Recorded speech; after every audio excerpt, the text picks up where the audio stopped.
All of us here were like taking whatever the government said and almost doubling it. Stay in your house, we locked our doors. Put on a mask, we put 2 masks out. You know what I mean? It was very different from when we ended up in America, and it seemed like it's not really a big deal. We arrived in O'Hare. Yeah. Okay, we're ready to go. Are we rolling?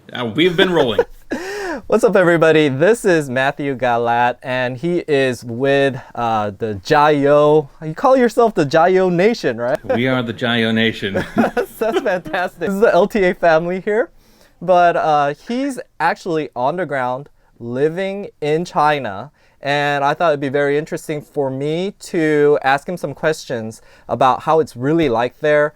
A lot of people have suspicions about what's happening there because they think it's completely lies. But here is an American, believes in the freedom of speech, and he's gonna say what it's really like over there. So that's why I wanted to reach out to him. So the first question I have for you was, just in general, how is the overall atmosphere? It's been an interesting scenario. So I came here for Chinese New Year to visit my family. I was in Kuala Lumpur.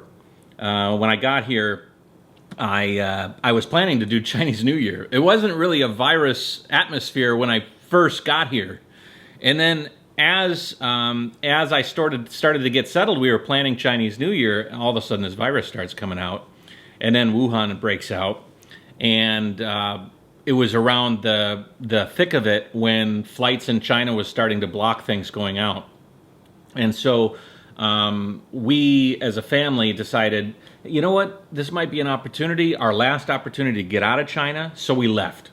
When we left, it was face masks, it was an oncoming epidemic turning pandemic, it was pandemonium.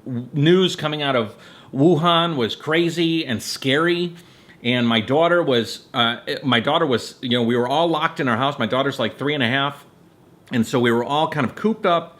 And it was Chinese New Year. We were supposed to be out spending time with family and doing all these things. And her dad was on lockdown, my wife's dad, and nobody could visit anybody. Nobody was leaving houses. Everybody in China was following whatever rule was given. At least in my area of Ningbo. I'm south of Shanghai by a couple of hours, a small city of 8.3 million people, Can I just interrupt you for a moment? What exact date did you leave China? It was January 20th or? February 2nd. Right around the Trump ban initiation. It was the day of the ban that they were kind of tweaking the ban and getting the Chinese ban, which... I actually flew into Atlanta on January 30th, so around the same time, and even in Korea, they were just wiping down all the handrails, going around sanitizing. And America was just sort of, there was nothing happening. It was just, I just breezed in. I thought customs was easier than when I first went to LAX. So I completely... It was the easiest entry I've ever had. Right now, do you think it's as bad as Americans think in China? Because they think it's completely out of bonkers, probably worse than America, and they're just lying about it. Do you think it's that bad compared to what you sort of see happening in America? Yeah, I've heard that a lot too. There's a second wave coming, Matt. You shouldn't have left America, because the long story short of what I was saying is we went to America, and then America started tweaking out, and we could see that they weren't handling it like China was handling it. And we felt safer returning to China. So we picked up and left from China to Chicago, and then Chicago to China, when each country was in the brink of either totally screwing this up or getting a really good handle on it. And it turned out that China kind of got a good handle on it, so we returned to China as America was sort of unawares, unprepared and worried. So on the ground here, it's almost nerve-wrackingly normal. Because, I quarantined in Chicago voluntarily, and then I quarantined here in Ningbo under government supervision, in a government-owned quarantine hotel with my family. My wife and daughter were separated. There was people coming to our rooms with full hazmat gear. When people left each room, people went in and it smelled like an over-chlorinated pool, because they were just spraying down every surface. I look out my window. I mean, I would say it's about 80% of normal. Actually, I'm actually curious now that you mentioned that. What day did you exactly come back to China? How much did they charge you to stay in this quarantine hotel? I mean, a lot of people are making it out to sound like they're jail cells or something. Everything just sort of piles together, and I have a very tough time. Okay, March 18th. So I flew to United States February 2nd, and then I returned to China. I landed in China on March 19th because there was a layover and certain things. We had a 22-hour layover in Hong Kong. It was crazy. That's roughly when I think even Korea started to get things under control. So But hold on. I'm sorry. You asked for the price of the hotel. When we stayed in the hotel, it was 300 RMB a night, which is about $40 to $50 a night. And they split us up, so it was two. It was almost $100 a night for 14 nights. So it was kind of expensive, and they forced us to pay it. Korea's like charging about twice as much, but they also provide you meals and everything there as well. They had meal plans, but we ordered meals from the outside. Probably not the Hilton, but you probably felt it was pretty clean. I made videos of the whole quarantine period, so if anybody's interested, I'm gonna check that out as well. You guys definitely check it out. So it goes to say you feel pretty safe there right now, right? I do, but just like anywhere, I think we are in a weird time in history where xenophobia and fear is breeding insecurity and people want to blame. And my friend just called me. He went to the club last night, tried to go to the club, and he couldn't get in. They just kicked any foreigners were not allowed into any sort of dance club here in my city here. So there is some of that going around, but I think to be honest, I think it's sort of understandable. It's a weird time. It's just a weird time, Yeah. Okay, so there is a bit of discrimination. I mean, even in Korea, they are sort of wary about foreigners that have recently been coming in because currently the track cases, the imported cases are almost 2/3 of the cases, So, and there's like a few bad apples. Were there any like few bad apple examples of foreigners not like wearing masks and such like that over there? Or? Well, in Guangzhou, there is some serious bigotry going on there. From all the news that I can hear and everybody that I kind of trust, because you never know who's being blown out of, they're trying to be sensationalistic about it. But there was an African who had COVID-19. They brought him into the hospital, and he didn't want to quarantine, and he bit the nurse and beat her up.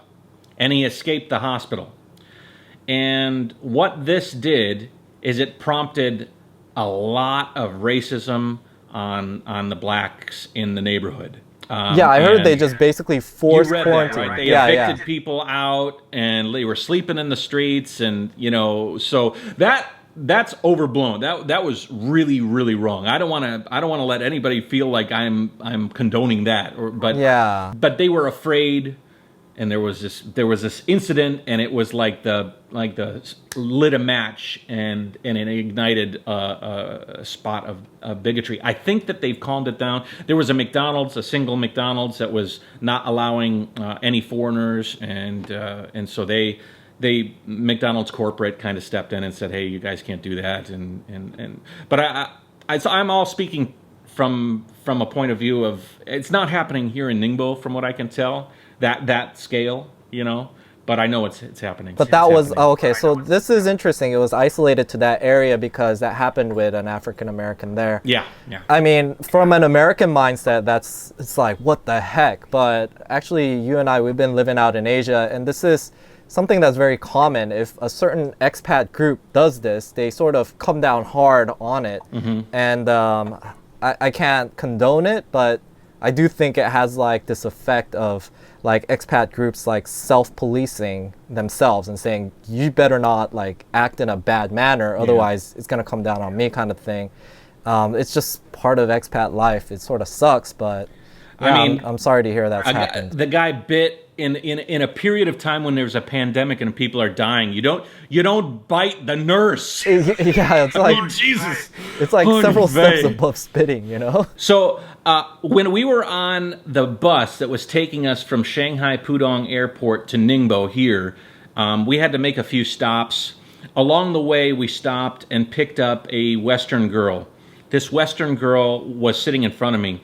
The buses had these sheets of plastic that were separating the driver from us. It was like a quarantine zone that we were sitting in, because the driver didn't know if we were infected or not, and he didn't want to get infected. He's just a bus driver. Yeah. It was like 2:00 in the morning. I had my 3.5-year-old daughter, my wife. We had a ton of luggage. We were stressed out. It was 42 hours traveling at that point in time. And the bus driver was working a late shift, and he was really tired. And one of the ladies rolled one of her luggages onto this plastic sheet, and it started to tighten the plastic sheet, Okay. threatening the driver that this might come down and I might get infected. I might have to put this thing back up, and there's all these, Yeah. He was not in a good mood. So he starts going, Nieman Chunar, no bokai, you can't sit here. He's basically saying, get the hell out of here. What the hell are you doing? Get that luggage off. You can't put that luggage here. Yeah. And this Western girl behind me had such a attitude. I'm drawing this together with the guy that bit the nurse and this. So this girl starts yelling at the driver and saying, "You can't treat us like that. I can't. I am an American. You can't fucking treat us this way." Oh no. When she's pardon my French, but she's yelling at this guy, and I'm sitting behind her like, "Shut." Yeah, they're gonna Now. throw me out as well because you're acting an idiot, you know? We were at a transit point. There was like people in hazmat suits outside spraying people down. There was like military people. I'm like, you need to shut your mouth. And so she turns around to me. She turns around and she goes, "We should all start coughing on this guy and see how he feels. Oh my god. We should all start coughing on the driver." I'm like, my head. There's a movie called War of the Worlds with Tom Cruise where he's stuck down in the house with Tim Robbins' character, and his daughter's there, and the alien starts to come in, and the guy's like, "I'm gonna beat up this alien," and Tom Cruise has to kill this guy to save his daughter. You know what I mean? I'm like, I might have to kill this lady. I mean, not really, but you know what I mean? I was like, Yeah. I was like, holy moly. So if somebody was recording a camera on that scene, That would have It might have- spread hate for sure. I mean, it would have been the same here in Right? Korea, like it would have been a very similar thing. yeah, I mean, it's very hard for Americans to understand because I think we're sort of stuck in a bubble. And this is okay to act pretty much entitled in America like that, but I think every Yeah. other society, even like European ones, they're more communal. So acting, that's just common sense. You're endangering him. It's not like he's being racist. He would have done the same thing to a Chinese. But you just, Yeah. this just goes several levels beyond what any Chinese could have Yeah. fathomed. And then she's like taking it a step further. So then it makes them concerned, and then it starts making your race targeted, which Yeah. I could, there's a similar situation here where I think it was some British guy, but he came and he was supposed to be in self-quarantine, but he went around riding a bike everywhere and without a mask. And then they had to enforce forced quarantine for all foreigners. They didn't do that before. They just sort of let you self-quarantine, but after that and several other incidents, it's like, you know what? It's a definite cultural issue, adhering to these lockdown quarantine standards. So it's no longer like racism. This is a fact. We just have different cultures around it. And I think what you're telling me like highlights that. But I mean, this sort of answers this question already, but just for, I guess for the record, do you think the numbers are like completely made up, at least in your area? I mean, you can't really speak for other areas like Wuhan and such, but like something like, can you still go to the hospital, or do you think it's like, no, it's like if I go there, I'll probably die, or it's like completely overfilled and you can't, or, like, what do you think? It's sort of in line with what they're saying. China is incredibly safe. They have, I don't know, communism is not the may not be the perfect system, but it is a very good system in order to handle something like this. When everybody's like very whatever they say, I do, and so when you have a system like that, it's very easy to get something like this covered and get everybody in line in order to stop something like this. Ningbo hasn't had a case in like 2 months. Ningbo sent doctors over to Wuhan during the outbreak, like 100 or 200 doctors and nurses and professionals to help out. Every province everywhere sent people to Wuhan. Like, let's try and stop this thing. So in Wuhan, nobody knows for sure, but I can probably guess that the numbers there are very depressed, and they're much higher. They're much higher because that was when the virus was novel. Nobody knew what it was. They were trying to figure out how to contain it. I mean, they had to go from 0 to contained. America and even Korea, they went from whatever China finished with to contained. You know what I mean? Whatever China gave them to contained. But I think the numbers here are pretty accurate. Yeah, I think we can always argue about the initial numbers and speculate, but based on what you're telling me and my suspicion, just knowing society in general and what America's doing as far as the lockdown measures, when you have much stricter lockdown measures, the numbers couldn't be worse, So who knows exactly what exact numbers are, but I think now I'm even more certain the situation, at least now, it's safer in China, So that's... And I'm not naive either. Yeah. A lot of people have thought of me as a shill and called me a bunch of names and stuff, but I don't think I'm definitely sure that there's like cases that are falling through the cracks, and there's certain people that are getting it that we might not know Even about. if everybody was being everywhere. honest, you can't, because the symptoms are so marginal. Like, it's not like unless you tested 100% of the population, we wouldn't know, So that's a given. That's anywhere, even in America.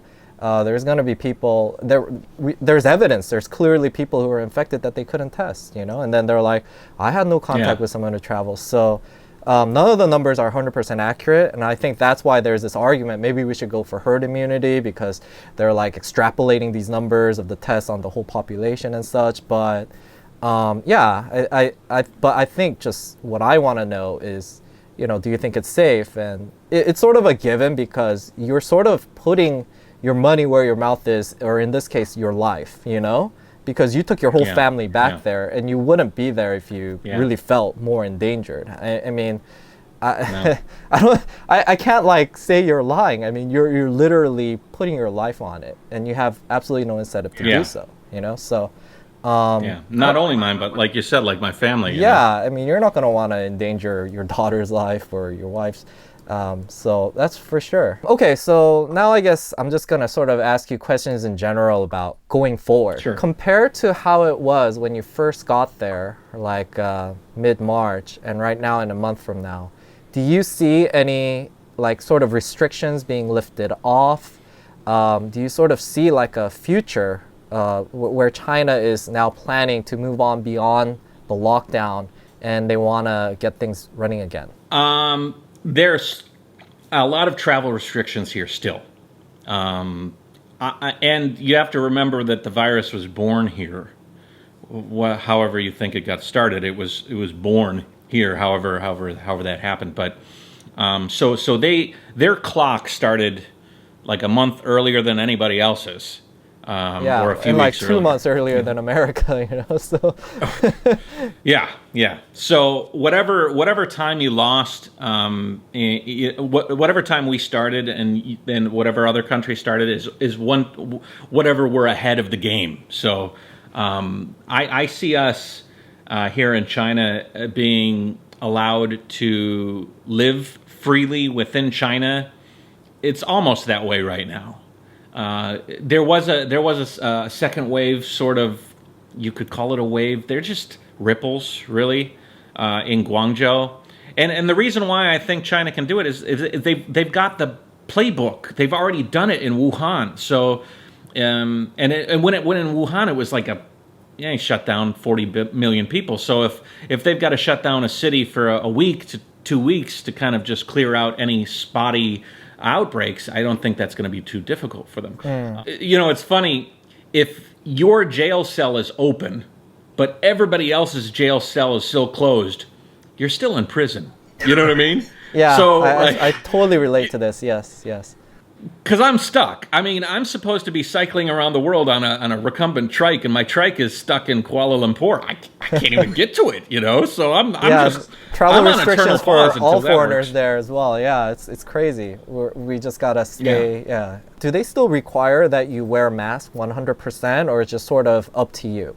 Ningbo has lifted the mask rulings, but every province and every city kind of manages it differently. Okay. We use WeChat on our phones here, so we just check our WeChat and it will tell us, new news and things like this. China is very well plugged in to inform everybody everything that's going on and what new regulations are. But you know what? Everybody still wears their mask. Yeah, you I could mean- tell everybody in China to stop wearing their mask, and they would be like, "Okay, you go ahead and do that." Yeah, I mean, so- we're going to be self-serving. If we have masks, why not wear it? You never know. Yeah.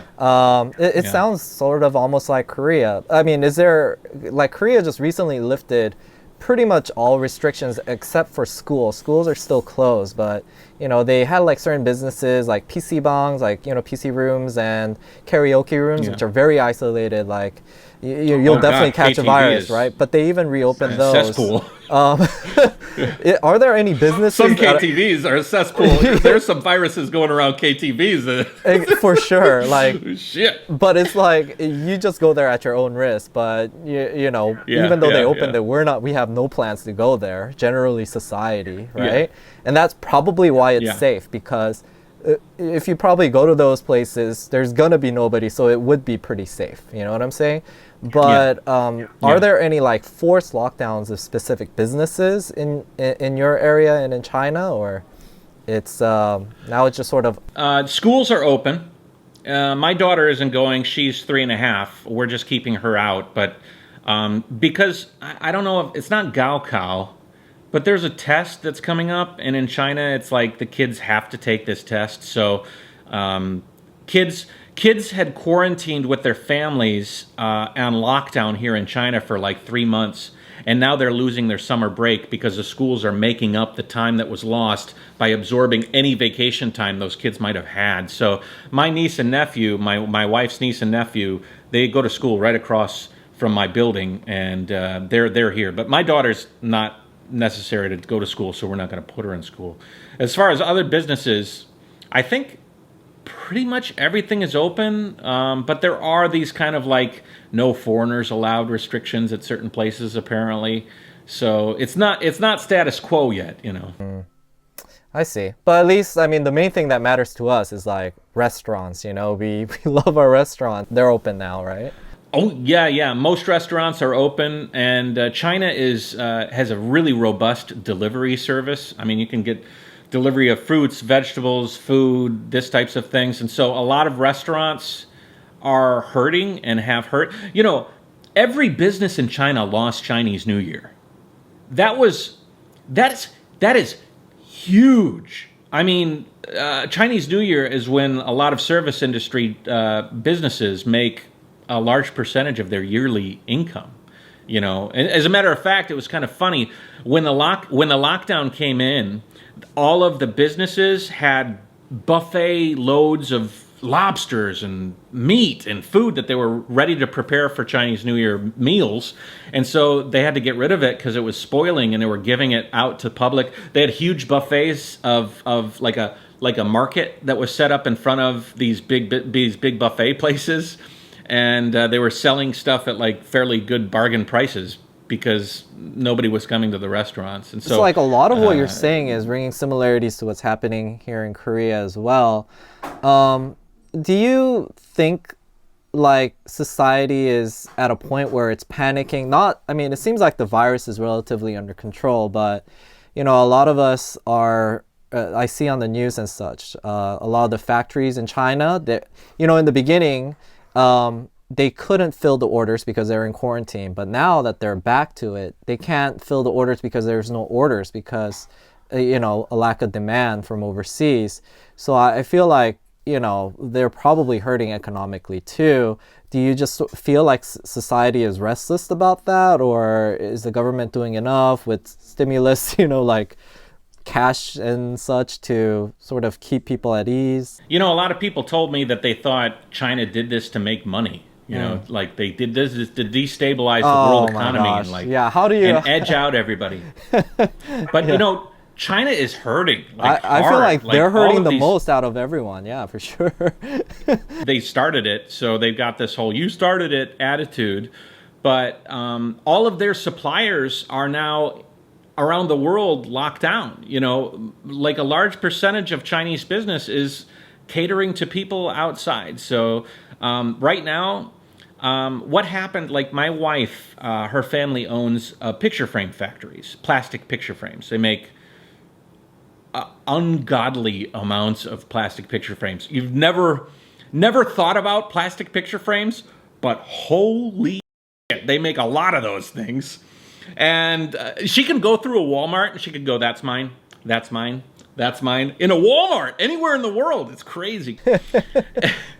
Anyways, her dad had to get permission to restart his factory. He had to file a whole bunch of paperwork. He had to promise to keep his employees healthy and abide by mask guidelines, safety guidelines. Liability went up quite a bit. There was a lot of hurdles, and some companies just decided not to do those hurdles and just say, I'm going to stay closed down.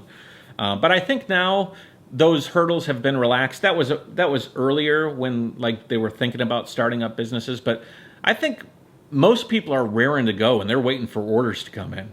But the caveat to that is the PPE industry, manufacturing industry, which is like the masks, the hazmat suits, the goggles. You know, those industries are going ballistic right now, trying to fill orders for the rest of the world. I just got a call from a country in Europe that wanted some because they saw my video and they're like, do you know anybody? And there's a lot of like fly-by-night companies that set up shop making PPE, shitty PPE, and they're giving all of China a bad name because of that. And now, so what China has done in response to that is they've tightened restrictions on shipping PPE. So my wife is trying to send up a bunch of orders, and China's like, no. You need this paper. No. We need this and this paper. No.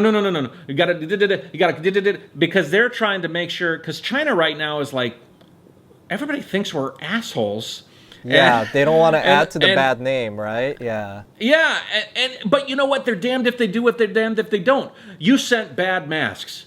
Well, okay, we'll stop sending so many masks. You're not sending enough masks. Oh, wait. You know, it's like they can't win, you know. It's a bit maddening. Yeah, it's really refreshing to hear from your point of view what's happening there. I could better relate to what's happening in China now. But yeah, thank you so much for that information. I think what we'll all do is just follow your channel for more updates in what's happening in China. I think it's really great. I think everyone should just sort of follow what may be happening in China, what's happening in Korea, because although we might not be exactly the same, most of the issues are similar. You know, a lot of the things that are happening in America, the things they're arguing with, that's the same things that we're arguing with here. There is no right answer. Yeah. But they have the benefit of seeing something play out before them, like a month in advance. So they don't have to make the same mistake, or they can just follow the things that work, you know? And ultimately, I don't want to say what we're doing is right or wrong, because I really don't know. I'm also very closely monitoring what's happening in Sweden, seeing if, you know, this herd immunity is really valid. I think it's a valid fact. I mean, if it really does get better in a couple of weeks, like they say, yeah, sure, let's all go for herd immunity. Even the Korean government here, they're rolling out antibody tests now, and they want to do like a mass testing to see if, yeah, maybe there's more infected than we imagined, you know? So I think everyone should just look at what's happening maybe in Asia just to get a litmus test of what may work there. And hopefully everybody stays positive and we can beat this thing. So you and I, we can both go around traveling because we're in, like, for our channels, this is a jail. Like, this is all what we're about, traveling, showing Asia, but like we're stuck here, you know? So listen, guys, if you're listening to this conversation with me, I am normally cycling around the world doing daily video vlogs about life as I do different things, climbing Everest, going to North Korea.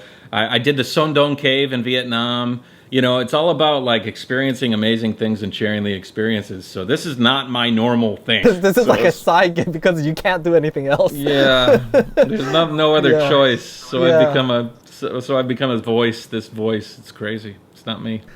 All right. Great. We'll definitely touch up. Maybe we'll do this again, maybe in a month from now to get an update. Good. But it was really fascinating. You definitely enlightened me, and I think our viewers will find this invaluable. Thanks so much. Jayo. Thanks a lot. All right. Bye-bye. Thanks for tuning in, guys. I hope you enjoyed that discussion. And if you're interested in how the COVID situation is here in Korea, you can follow along live on my Facebook and Instagram stories. You can also check out my previous vlogs of my life in Korea during the coronavirus if you haven't done so already. Whatever the case, I hope you stay safe, stay positive, and I hope to see you again in a few more days as I show you what it's like living and traveling in Asia.